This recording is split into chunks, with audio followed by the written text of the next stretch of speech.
Hola. Te invitamos a suscribirte a nuestro nuevo canal de películas. Aquí encontrarás películas de arte, culto y alternativas, además de resúmenes con breves opiniones de otras películas que estamos seguros te encantarán. El link está en la descripción del video. Novela sexta. Dos jóvenes se albergan en la casa de uno con cuya hija uno va a acostarse, y su mujer, sin advertirlo, se acuesta con el otro. El que estaba con la hija se acuesta con su padre y le cuenta todo, creyendo hablar con su compañero. Hacen mucho alboroto. La mujer, apercibiéndose, se mete en la cama de la hija y, consiguientemente, con algunas palabras pacifica a todos. Calandrino, que otras veces había hecho reír a la compañía, lo mismo lo hizo esta vez, y después de que las damas dejaran de hablar de sus cosas, la reina ordenó a Pánfilo que hablase, el cual dijo: Loables señoras, el nombre de la Nicolosa amada por Calandrino me ha traído a la memoria una historia de otra Nicolosa, la cual me pléis contaros porque en ella veréis como una súbita inspiración de una buena mujer evitó un gran escándalo. En la llanura del Muñone hubo, no ha mucho tiempo, un hombre bueno que a los viandantes daba, por dinero, de comer y beber, y aunque era una persona pobre y tenía una casa pequeña, alguna vez, en caso de gran necesidad, no a todas las personas sino a algún conocido albergaba. Ahora bien, tenía una mujer que era asaz hermosa hembra, de la cual tenía dos hijos, y el uno era una jovencita hermosa y agradable, de edad de 15 o de 16 años, que todavía no tenía marido, el otro era un niño pequeñito que todavía no tenía un año, al que la misma madre amamantaba.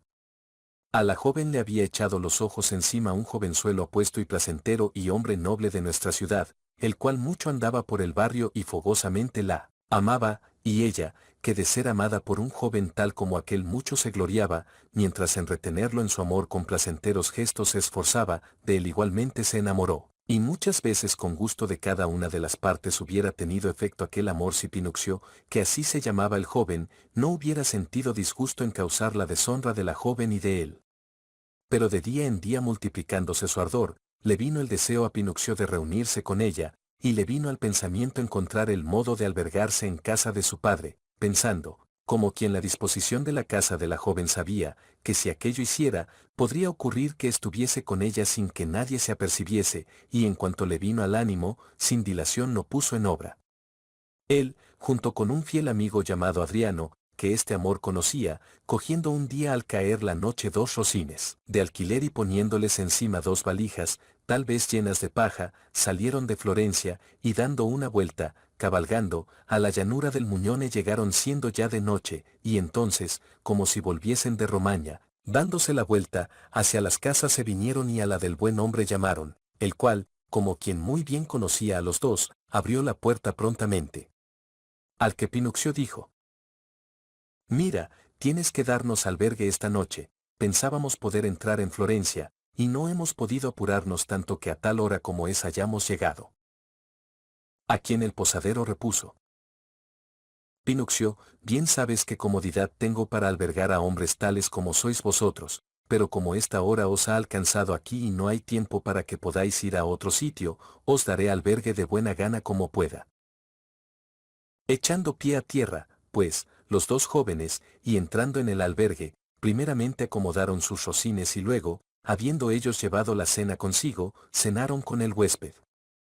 Ahora no tenía el huésped sino una alcobita muy pequeña en la cual había tres camitas puestas como mejor el huésped había sabido, y no había, con todo ello, quedado más espacio, estando dos a uno de los lados de la alcoba y la tercera contra el otro, que se pudiese hacer allí nada sino moverse muy estrechamente. De estas tres camas, hizo el hombre preparar para los dos compañeros la menos mala, y los hizo acostar. Luego, después de algún tanto, no durmiendo ninguno de ellos aunque fingiesen dormir, hizo el huésped acostarse a su hija en una de las dos que quedaban y en la otra se metió él y su mujer, la cual, junto a la cama donde dormía puso la cuna en la que tenía a su hijo pequeñito. Y estando las cosas de esta guisa dispuestas, y habiendo Pinuccio visto todo, después de algún tiempo, pareciéndole que todos estaban dormidos, levantándose sin ruido, se fue a la camita donde la joven amada por él estaba, echada, y se le echó al lado, por la cual, aunque medrosamente lo hiciese, fue alegremente cogido, y con ella, tomando el placer que más había deseado, se estuvo. Y estando así Pinuccio con la joven, sucedió que un gato hizo caer ciertas cosas, que la mujer, despertándose, oyó, por lo que levantándose, temiendo que fuese otra cosa, así en la oscuridad como estaba, se fue allí a donde había oído el ruido. Adriano, que en aquello no tenía el ánimo, por acaso por alguna necesidad natural se levantó y yendo a satisfacerla se tropezó con la cuna puesta por la mujer, y no pudiendo sin levantarla pasar delante, cogiéndola, la levantó del lugar donde estaba y la puso junto al lado de la cama donde él dormía, y cumplido aquello por lo que se había levantado, volviéndose, sin preocuparse de la cuna, en la cama se metió. La mujer, habiendo buscado y encontrado que aquello que había caído al suelo no era la tal cosa, no se preocupó de encender ninguna luz para verlo mejor, sino que, habiendo gritado al gato, a la alcobita se volvió, y a tientas se fue derechamente a la cama donde dormía su marido, pero no encontrando allí la cuna, se dijo: ¡ay, desdichada de mí!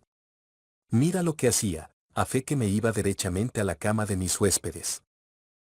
Y yendo un poco más allá y encontrando la cuna, en la cama junto a la cual estaba, junto a Adriano se acostó creyendo acostarse con su marido.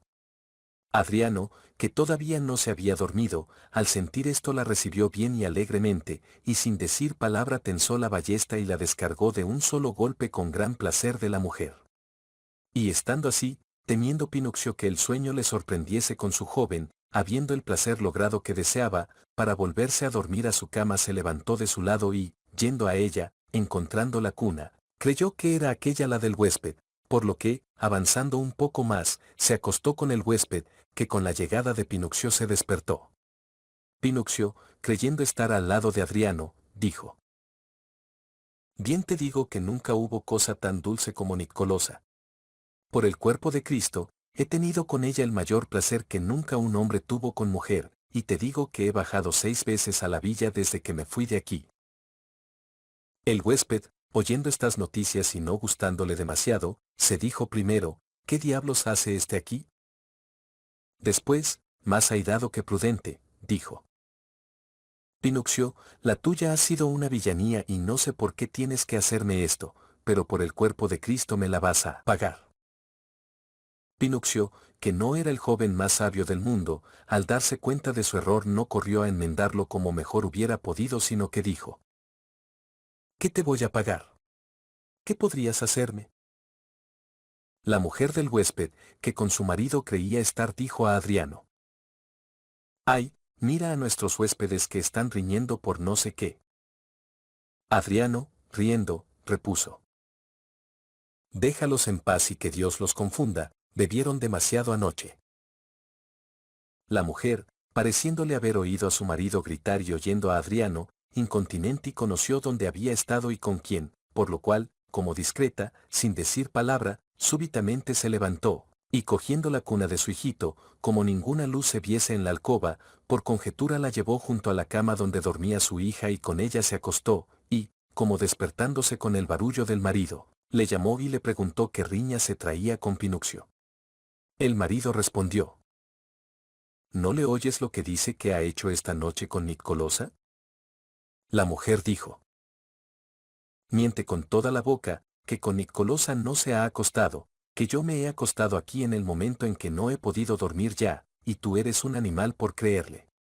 Bebéis tanto por la noche que luego soñáis y vais de acá para allá sin enteraros y os parece que hacéis algo grande, gran lástima es que no os rompáis el cuello. ¿Pero qué hace ahí ese Pinuccio?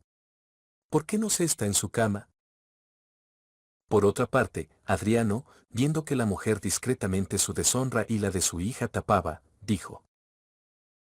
Pinuccio, te lo he dicho 100 veces que no vayas dando vueltas, que este vicio tuyo de levantarte dormido y contar las fábulas que sueñas te va a traer alguna vez una desgracia, vuélvete aquí, así Dios te dé mala noche. El huésped, oyendo lo que decía su mujer y lo que decía Adriano, comenzó a creer demasiado bien que Pinuccio estaba soñando, por lo que, cogiéndolo por los hombros, comenzó a menearlo y a llamarlo, diciendo: Pinuccio, despiértate, vuélvete a tu cama.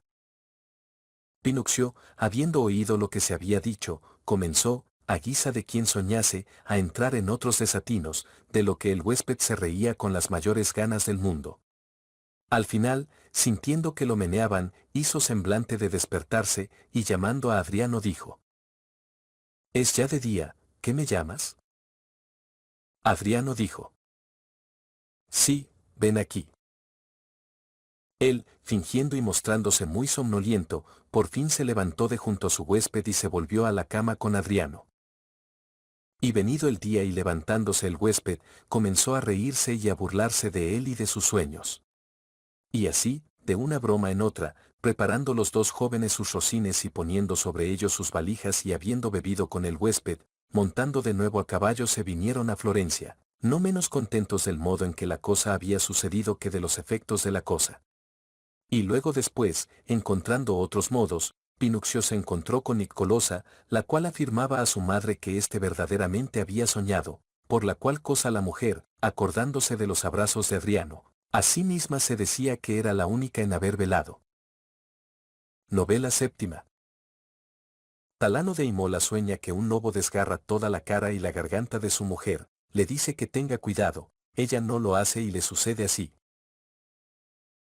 Habiendo terminado la historia de Pánfilo y sido la invención de la mujer alabada por todos, la reina a Pampinia dijo que contase la suya, la cual, entonces, comenzó. Otra vez, amables señoras, sobre la verdad demostrada por los sueños, de los que muchos se burlan, se ha hablado entre nosotros, y sin embargo, aunque ya se haya dicho, no dejaré con una historieta muy breve de contaros lo que a una vecina mía, no hace aún mucho tiempo, sucedió por no creer en uno que sobre ella había tenido su marido. No sé si vosotras conocisteis a Talano de Imola, hombre muy honrado. Este, habiendo tomado por mujer a una joven llamada Margarita, más hermosa que todas las demás, pero, sobre toda otra cosa, tan caprichosa, desabrida y suspicaz que no quería hacer nada a gusto de nadie ni los demás podían hacerlo al suyo, lo que, aunque pesadísimo fuese de soportar a Talano, no pudiendo hacer otra cosa, se lo sufría.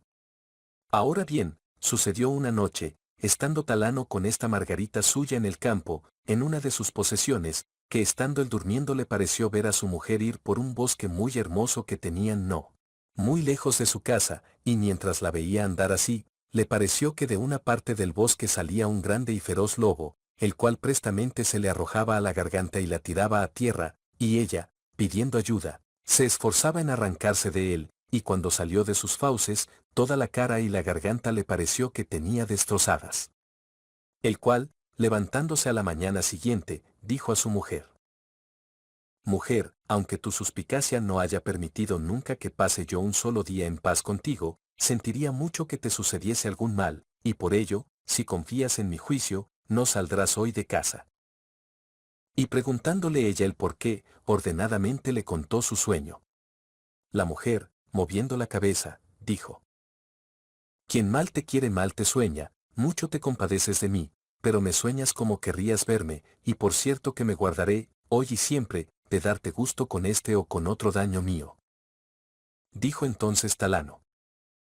«Ya sabía yo que ibas a contestarme eso, porque así le pagan a quien cría cuervos, pero aunque creas lo que quieras, yo lo digo por tu bien, y ahora otra vez te advierto que te quedes hoy en casa, o por lo menos, que te guardes de ir a nuestro bosque». La mujer dijo: «Está bien». Y luego empezó a decirse a sí misma: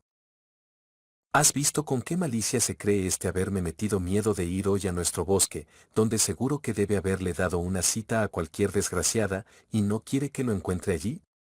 Oh, qué buen embelezador es este, y bien tonta sería yo si le creyese.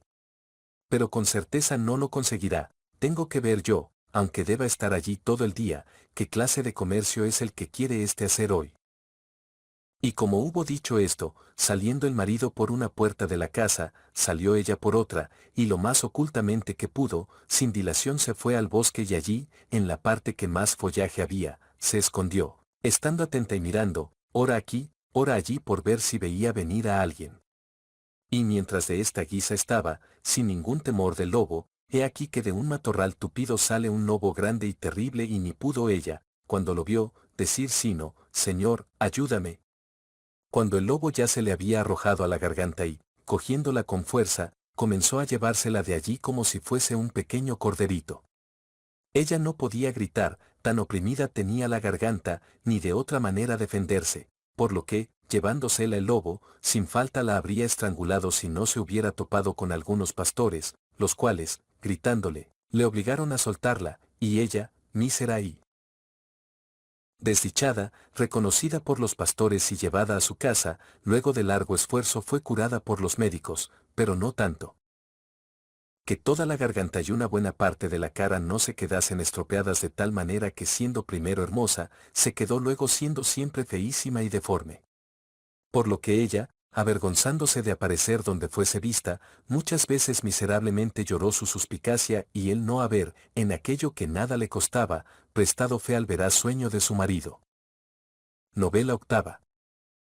Biondello hace una burla a Ciacco con un almuerzo, de la que Ciacco sagazmente se venga haciéndolo golpear concienzudamente.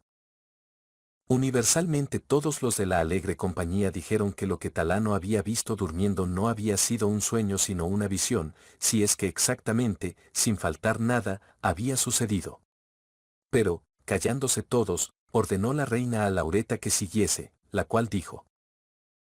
como estos, sapientísimas señoras, que hoy antes de mí han hablado, casi todos han sido movidos a hablar por alguna cosa antes dicha, así me mueve a mí la severa venganza, contada ayer por Pampinia, que tomó el escolar, a hablar de una muy dura para quien la sufrió, aunque no fuese tan cruel, y por ello digo que, viviendo en Florencia uno llamado por todo Ciacco, hombre glotoncísimo más que ninguno que haya existido, y no pudiendo sus posibilidades sostener los gastos que su glotonería requería, siendo por otra parte muy cortés y todo lleno de buenos y placenteros decides ingeniosos, se dedicó a ser no propiamente bufón sino motejador, y a tratar a quienes eran ricos y se deleitaban comiendo cosas buenas, y con estos a almorzar y a cenar, aunque no fuese siempre invitado, iba muy frecuentemente. Había semejantemente en aquellos tiempos en Florencia uno que se llamaba Biondello, pequeño de persona, muy cortés y más limpio que una patena, con su gorrete en la cabeza, con su melenita rubia y sin un solo cabello descolocado, el cual el mismo oficio que Ciacco tenía, el cual, habiendo ido una mañana de Cuaresma allá donde se vende el pescado y comprado dos gordísimas lampreas para miser Vieri de los Cerchi, fue visto por Ciacco, que, acercándose a Biondello dijo: ¿qué significa esto? A quien Biondello repuso: ayer tarde le mandaron otras tres mucho más hermosas que estas son y un esturión a miser Corso Donati, y no bastándole para poder dar de comer a algunos gentiles hombres, me ha mandado a comprar estas otras dos. ¿No vas a venir tú? Repuso Ciacco. Bien sabes que sí. Y cuando le pareció oportuno, a casa de miser Corso se fue, y lo encontró con algunos vecinos suyos, que todavía no había ido a almorzar, a quien, siendo preguntado por el que andaba haciendo, repuso: Señor, vengo a almorzar con vos y vuestra compañía. A quien miser Corso dijo: eres bienvenido, y como ya es hora, vámonos. Sentándose, pues, a la mesa, primero comieron garbanzos y atún en salmuera, y luego peces del arno fritos, y nada más. Ciacco, apercibiéndose del engaño de Biondello y no poco enojado, se propuso hacérselo pagar, y no pasaron muchos días sin que se encontrase con él, que ya había hecho reír a muchos con aquella burla. Biondello, al verlo, le saludó, y riéndose le preguntó que qué tal habían estado las lampreas de miser Corso, a lo que respondiendo Ciacco, dijo: antes de que pasen 8 días lo sabrás mucho mejor que yo. Y sin dar tregua al asunto, separándose de Biondello, ajustó el precio con un truani, dándole un botellón de vidrio, lo llevó a la lonja de los Cavicciuli y le mostró en ella a un caballero llamado Filippo Argenti, hombre grande y nervudo y fuerte, irritable, iracundo y colérico más que ningún otro, y le dijo: te acercas a él con este frasco en la mano y le dices así: Señor, me manda Biondello y me manda para rogaros que os plazca enrojecerle este frasco con vuestro buen vino tinto, que se quiere divertir un rato con sus compinches. Y estate bien atento para que no te ponga las manos encima, porque lo sentirías si habrías estropeado mis asuntos. Dijo el truán. ¿Tengo que decir algo más? Dijo Ciacco. No, vete, y cuando le hayas dicho eso, vuelve aquí con el frasco, que yo te pagaré. Echándose a andar, pues, el truán, le dio la embajada a miser Filippo. Miser Filipo, al oírle, como quien poco aguante tenía, pensando que Biondello, a quien conocía, se burlaba de él, todo colorado el rostro, diciendo: ¿Qué, enrojecedme, y qué, compinches, son esos, que Dios os confunda a ti y a él? Se puso en pie y extendió el brazo para golpear al truán, pero el truán, como quien estaba atento, fue rápido y salió huyendo, y por otro camino volvió a donde Siacco, que todo había visto, y le dijo lo que Miser Filipo había dicho. Siacco, contento, pagó al truán, y no descansó hasta encontrar a Biondello, al cual dijo: ¿Has ido últimamente por la lonja de los Cavicciuli? Repuso Biondello: No, nada, ¿por qué me lo preguntas? Dijo Siacco: Porque puedo decirte que Miser Filipo te está buscando, no sé qué es lo que quiere. Dijo entonces Biondello: Bien, voy hacia allí y hablaré con él. Al irse Biondello, Siacco se fue detrás a ver cómo iba el asunto. Miser Filipo, no habiendo podido alcanzar al truán, se había quedado fieramente airado y se recomía por dentro al no poder dar a las palabras del pícaro otro significado sino que Biondello, a instancias de quien fuese, se burlaba de él, y mientras estaba él reconcomiéndose, he aquí que Biondello llega. Al que, en cuanto vio, saliéndole al encuentro, le dio en la cara un gran puñetazo. «Ay, señor», dijo Biondello, «¿qué es esto?». Miser Filipo, cogiéndolo por los pelos y arrancándole el gorrete de la cabeza y arrojándole el capucho por tierra, y sin dejar de darle grandes golpes, decía: «Traidor, bien verás lo que es esto, de qué, enrojecedme, y de qué, compinches, mandas que me hablen a mí. ¿Te parezco un muchachito a quien se le gastan bromas?». Y así diciendo, con los puños que tenía como de hierro, le destrozó toda la cara y no le dejó en la cabeza pelo que estuviese bien colocado, y revolcándolo por el fango, le rasgó todas las ropas que llevaba encima. Y tanto se aplicaba a ello que ni una vez desde el principio pudo Biondello decir palabra ni preguntarle por qué le hacía esto, bien había oído lo del enrojecedme y los compinches, pero no sabía lo que quería decir. Por fin, habiéndole bien golpeado Miser Filipo y habiendo mucha gente alrededor, con el mayor trabajo del mundo se lo arrancaron de las manos, tan desgreñado y desastrado como estaba, y le dijeron por qué Miser Filipo había hecho aquello, reprendiéndole por haber mandado a decirle aquello, y diciéndole que a aquellas alturas debía conocer a Miser Filipo y que no era hombre para gastarle bromas.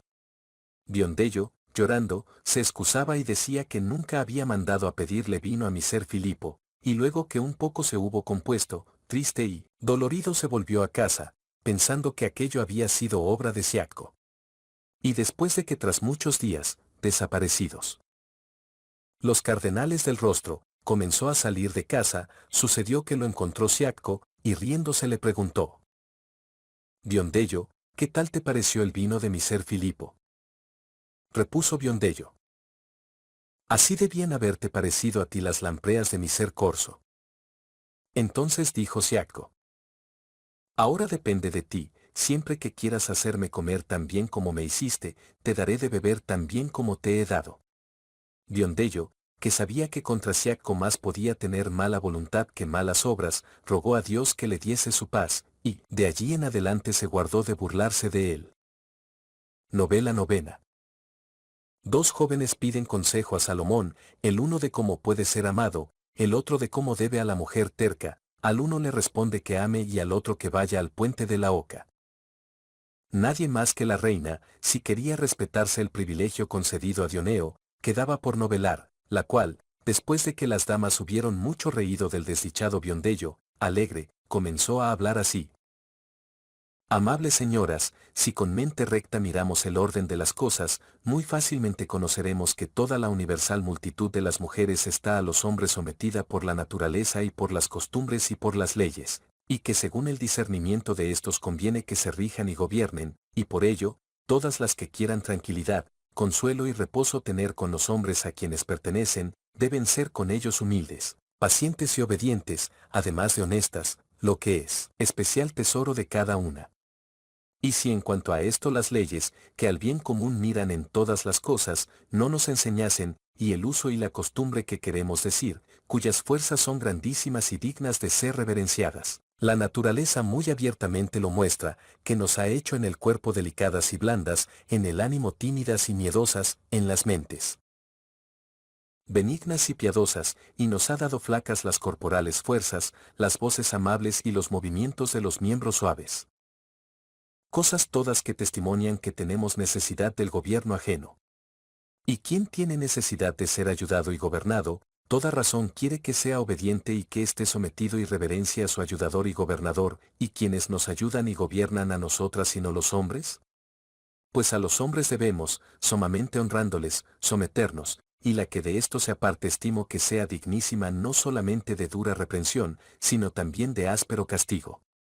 Y a tal consideración, aunque ya la haya hecho otra vez, me ha traído hace poco Pampinia con lo que contó de la irritable mujer de Talano, a quien Dios mandó el castigo que su marido no había sabido darle. Y por ello juzgo yo que son dignas, como ya dije, de duro y áspero castigo todas aquellas que se apartan de ser amables, benévolas y dóciles como lo quieren la naturaleza, la costumbre y las leyes. Por lo que me agrada contaros el consejo que dio Salom 6n, como útil medicina para curar a aquellas que están afectadas de este mal, el cual, ninguna que no sea merecedora de tal medicina, piense que se dice por ella, aunque los hombres acostumbren decir tal proverbio, espuelas pide el buen caballo y el malo, y la mujer buena y mala pide palo. Las cuales palabras, quien quisiera interpretarlas jocosamente, inmediatamente concedería que son ciertas de todas, pero aun queriendo interpretarlas moralmente, digo que habría que admitirlas. Son naturalmente las mujeres todas volubles e influenciables y por ello, para corregir la inquietud de quienes se dejan ir demasiado lejos de los límites impuestos, se necesita el bastón que las castigue, y para sustentar la virtud de las demás, que no se dejen resbalar, es necesario el bastón que las sostenga y las asuste. Pero dejando ahora el predicar, viendo aquello que tengo en el ánimo decir, digo que,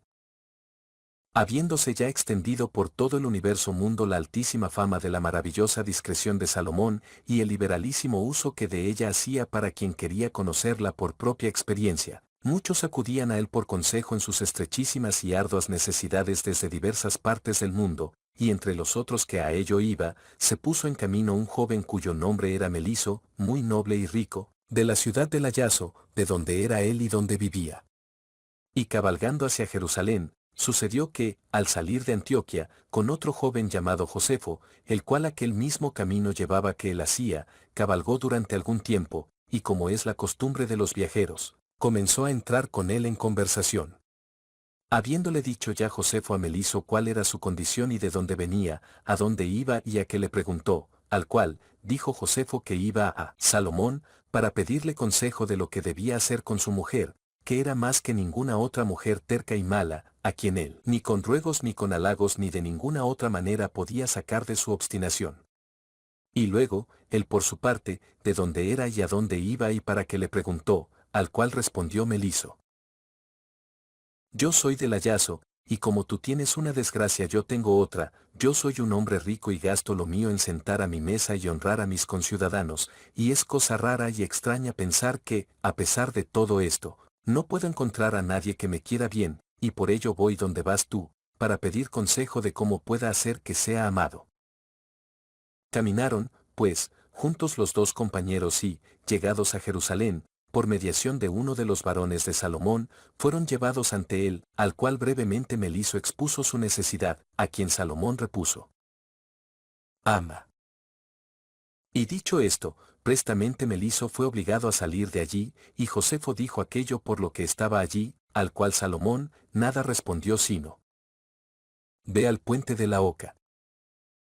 Dicho lo cual, también Josefo fue sin demora alejado de la presencia del rey, y encontró a Meliso que estaba esperándole, y le dijo lo que le habían dado por respuesta. Los cuales, pensando en estas palabras y no pudiendo comprender su sentido ni sacar ningún fruto para sus necesidades, como si hubiesen sido burlados, se pusieron en camino para volver. Y luego de que hubieron caminado algunas jornadas llegaron a un río sobre el cual había un hermoso puente, y porque una gran caravana de carga con mulas y con caballos estaba pasando tuvieron que esperar hasta tanto que hubiesen pasado. Y habiendo ya pasado casi todos, por acaso hubo un mulo que se espantó, como con frecuencia le sucedía, y no quería de ninguna manera pasar adelante, por la cual cosa, un mulero, cogiendo una estaca, primero con bastante suavidad comenzó a pegarle para que pasase.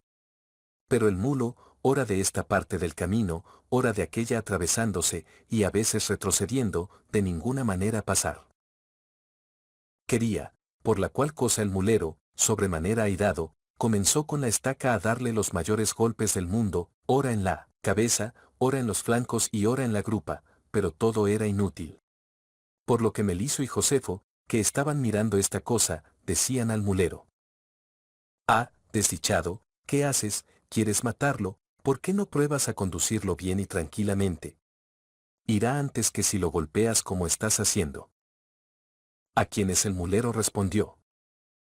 «Vosotros conocéis a vuestros caballos y yo conozco mi mulo, dejadme hacerle lo que quiero». Y dicho esto, comenzó a darle bastonazos, y tantos de una parte y tantos de otra le dio que el mulo pasó adelante, de manera que el mulero se salió con la suya.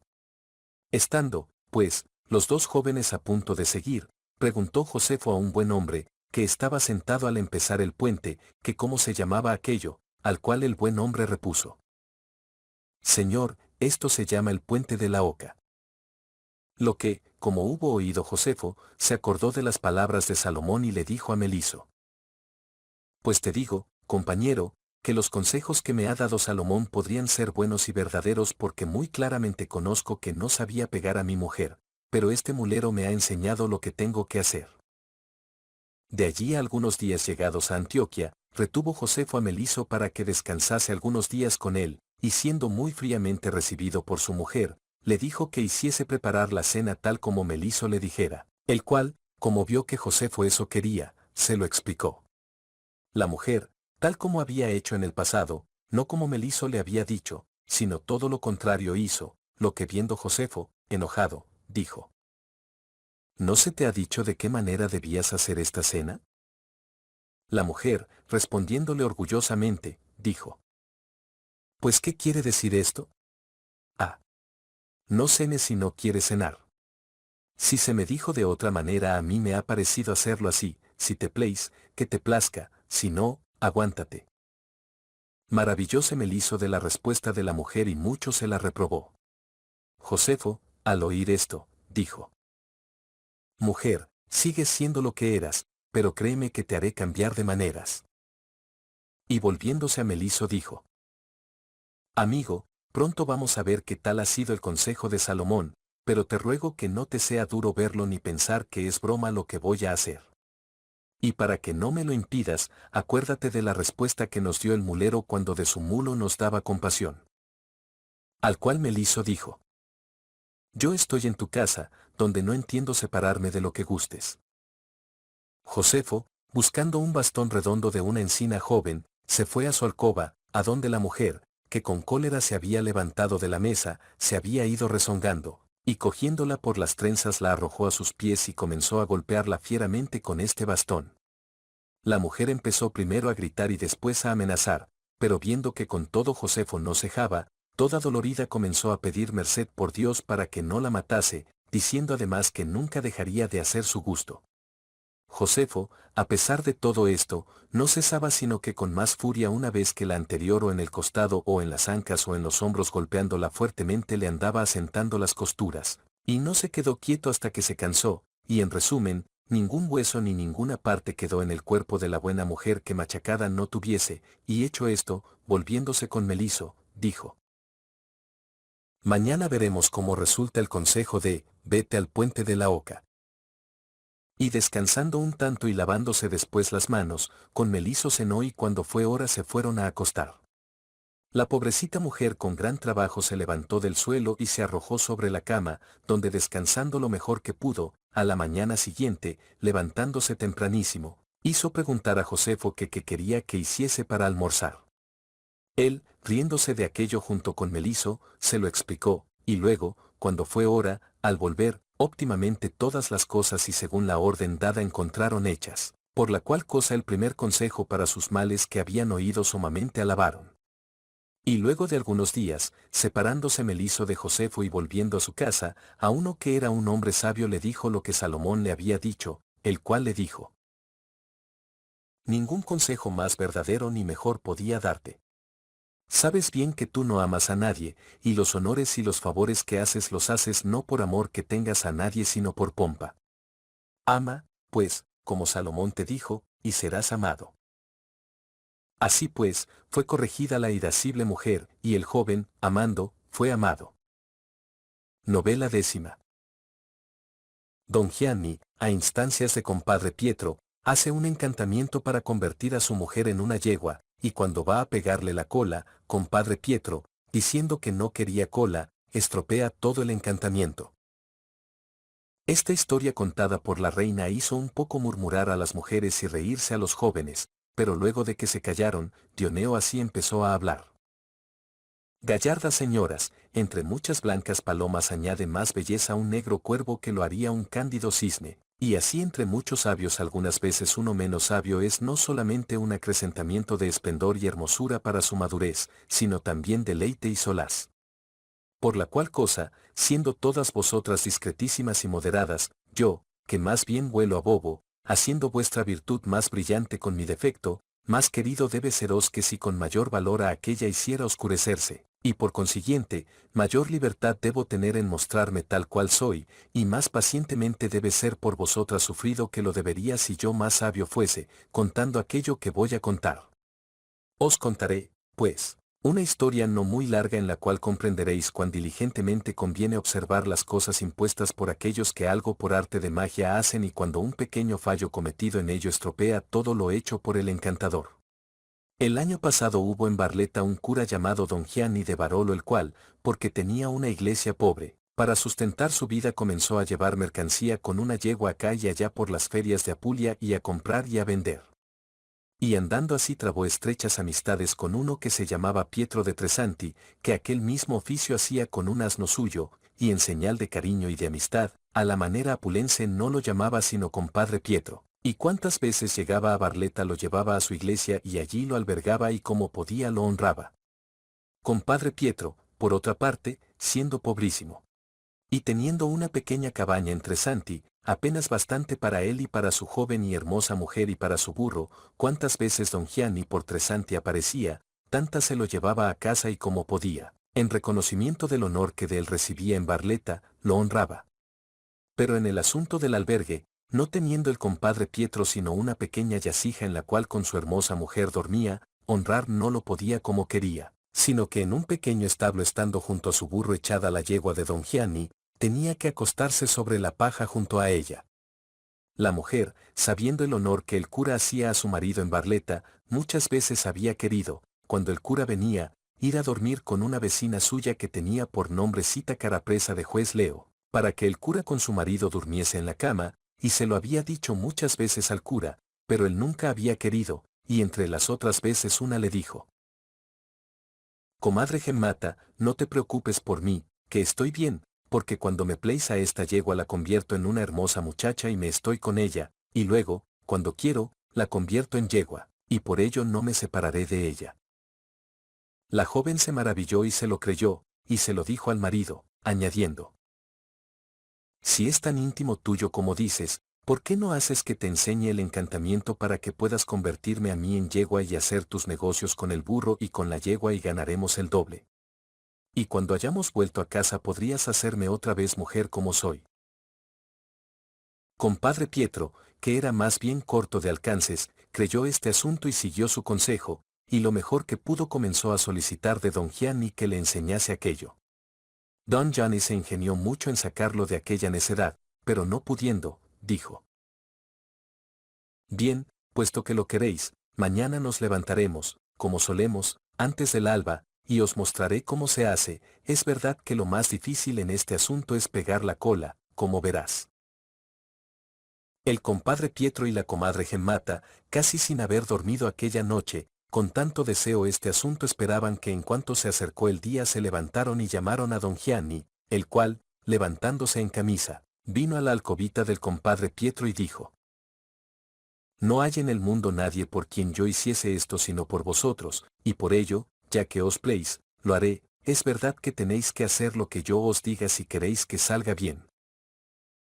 Ellos dijeron que harían lo que él les dijese, por lo que don Gianni, cogiendo una luz, se la puso en la mano al compadre Pietro y le dijo: Mira bien lo que hago yo, y que recuerdes bien lo que diga, y guárdate, si no quieres echar todo a perder, de decir una sola palabra por nada que oigas o veas, y pide a Dios que la cola se pegue bien. El compadre Pietro, cogiendo la luz, dijo que así lo haría. Luego, don Gianni hizo que se desnudase como su madre la trajo al mundo la comadre Gemmata, y la hizo ponerse con las manos y los pies en el suelo de la manera que están las yeguas, aconsejándola igualmente que no dijese una palabra sucediese lo que sucediese, y comenzando a tocarle la cara con las manos y la cabeza, comenzó a decir: que esta sea buena cabeza de yegua. Y tocándole los cabellos, dijo: que estos sean buenas crines de yegua. Y luego tocándole los brazos dijo: que estos sean buenas patas y buenas pezuñas de yegua. Luego, tocándole el pecho y encontrándolo duro y redondo, despertándose quien no había sido llamado y levantándose, dijo: y sea este buen pecho de yegua. Y lo mismo hizo en la espalda y en el vientre y en la grupa y en los muslos y en las piernas, y por último, no quedándole nada por hacer sino la cola levantándose la camisa y cogiendo el apero con que plantaba a los hombres y rápidamente metiéndolo en el surco para ello hecho, dijo: y esta sea buena cola de yegua. El compadre Pietro, que atentamente hasta entonces había mirado todas las cosas, viendo esta última y no pareciéndole bien, dijo: oh, don Johnny, no quiero que tenga cola, no quiero que tenga cola. Había ya el húmedo radical que hace brotar a todas las plantas sobrevenido cuando don Gianni, retirándolo, dijo: ay, compadre Pietro, ¿qué has hecho? No te dije que no dijeses palabra por nada que vieras. La yegua estaba a punto de hacerse, pero hablando has estropeado todo, y ya no hay manera de rehacerlo nunca. El compadre Pietro dijo: ya está bien, no quería yo esa cola. ¿Por qué no me decíais a mí, pónsela tú? Y además se la pegabais demasiado baja. Dijo don Gianni: porque tú no habrías sabido la primera vez pegarla tan bien como yo. La joven, oyendo estas palabras, levantándose y poniéndose en pie, de buena fe dijo a su marido: va, ¿qué animal eres? ¿Por qué has echado a perder tus asuntos y los míos, que yeguas has visto sin cola? Bien sabe Dios que eres pobre, pero sería justo que lo fueses mucho más. No habiendo, pues, ya manera de poder hacer de la joven una yegua por las palabras que había dicho el compadre Pietro, ella doliente y melancólica se volvió a vestir y el compadre Pietro con su burro, como acostumbraba, se fue a hacer su antiguo oficio, y junto con don Gianni se fue a la feria de Bitonto, y nunca más tal favor le pidió. Cuanto se rió de esta historia, mejor entendida por las mujeres de lo que Dioneo quería, piénselo quien ahora se esté riendo. Pero habiendo terminado la historia y comenzando ya el sol a templarse, y conociendo la reina que el final de su gobierno había venido, poniéndose en pie y quitándose la corona, se la puso a Pánfilo en la cabeza, el cual solo con tal honor faltaba de ser honrado, y sonriendo dijo: Señor mío, gran carga te queda, como es tener que enmendar mis faltas y las de los otros que el lugar han ocupado que tú ocupas, siendo el último, para lo que Dios te dé gracia, como me la ha prestado a mí en hacerte rey. Pánfilo, alegremente recibido el honor, repuso: vuestra virtud y de mis otros súbditos hará de manera que yo sea, como lo han sido los demás, alabado. Y según la costumbre de sus predecesores, con el mayordomo habiendo dispuesto las cosas oportunas, a las señoras que esperaban se volvió y dijo: enamoradas señoras, la discreción de Emilia, que ha sido nuestra reina este día, para dar algún descanso a vuestras fuerzas os dio la libertad de hablar sobre lo que más os pluguiese, por lo que, estando ya reposadas, pienso que está bien volver a la ley acostumbrada, y por ello quiero que mañana cada una de vosotras piense en discurrir sobre esto, sobre quien liberal o magníficamente en verdad haya obrado algo en asuntos de amor o de otra cosa. Así, esto diciendo y haciendo, sin ninguna duda a vuestros ánimos bien dispuestos moverá a obrar valerosamente, para que nuestra vida, que no puede ser sino breve en el cuerpo mortal, se perpetúe en la loable fama, lo que todos los que no solo sirven al vientre, a guisa de lo que hacen los animales, deben no solamente desear, sino buscar y poner en obra con todo empeño. El tema plugo a la alegre compañía, la cual con licencia del nuevo rey, levantándose, a los acostumbrados entretenimientos se entregó, cada uno según aquello a lo que más por su gusto era atraído, y así hicieron hasta la hora de la cena. Llegados a la cual con fiesta, y servidos diligentemente con orden, luego del fin de ella se levantaron para bailar las danzas acostumbradas, y más de 1000 cancioncillas más entretenidas de palabras que consumadas en el canto habiendo cantado, mandó el rey a Neifile que cantase una en su nombre, la cual con voz clara y alegre, así placenteramente y sin dilación comenzó. Yo soy muy jovencita, y de buen grado me alegro y canto en la estación florida merced a amor y al pensar extasiado. Voy por los verdes prados contemplando las flores blancas, gualdas y encarnadas, las rosas sobre espinas levantadas, los lirios, y los voy relacionando con el rostro de aquel a cuyo mando porque me ama estaré siempre rendida sin tener más deseo que su agrado. Y cuando algún encuentro por mi vía que me recuerda por demás a él, yo la cojo y la beso y le hablo de él, y tal cual soy, así el ánima mía le abro entera y le cuento mi porfía, luego, con las demás entretejida, de mis rubios cabellos es tocado. Y ese placer que suele dar la flor a la mirada, él mismo a mí me dona, como si viese a la propia persona que me ha inflamado con su suave amor, pero al que llega a causarme su olor mi palabra no acierta a darle vida y con suspiros será divulgado. Los cuales, en mi pecho al levantarse, no son, como en las otras damas, graves sino que salen cálidos y suaves y ante mi amor van a manifestarse, quien, al oírlos, viene a presentarse donde estoy, cuando pienso conmovida, no me aflija si ven pronto a mi lado. Mucho fue por el rey y por todas las señoras alabada la cancioncilla de Neifile, después de la cual, porque ya había pasado parte de la noche, mandó el rey a todos que hasta el día se fuesen a descansar. Termina la 9ª jornada. Si te gustó el video, dale me gusta, suscríbete al canal y compártelo a tus amigos. Nos vemos. Hasta la próxima.